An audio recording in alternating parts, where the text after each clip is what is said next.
Unajua moja ya sababu za simu kujaa ni kutokana na kuwa na application nyingi kwenye simu ambazo hauzitumii. Yaani unakuwa na application lakini unamaliza hata miezi 6 haujawahi kuishika. Kwa hiyo dawa inakuwa ni kuziondoa na kufanya simu yako ipunguze uzito. Sasa unafanyaje kuziondoa? Unaenda Play Store.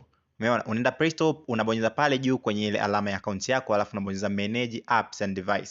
Alafu utabonyeza sehemu imeandika manage.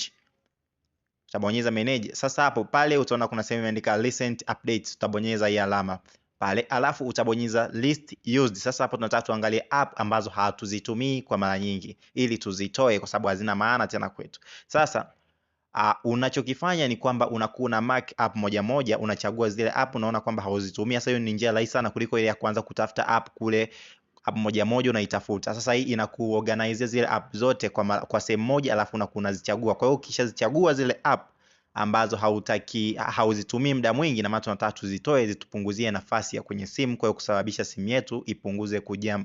Kwa hiyo ukimaliza kuzimark pale juu kuna alama ile ya kufuta. Kwa mfano hapo ninaondoa hizo app zote.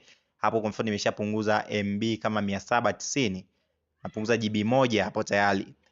Unachokifanya pale juu kuna hiyo alama ya kufuta application. Basi utaigusa baada ya kuwa umemaliza kuchagua zile app ambazo huzitaki, alafu utaigusa, utabonyeza uninstall. Kwa hiyo kwa mara moja tunakuwa tumeondoa zile app ambazo hatuzitaki kwenye simu yetu kwa njia rahisi sana na kusababisha simu yetu iperform vizuri. Hii ni Jungle Tech, usisahau kufollow, kulike na kushare.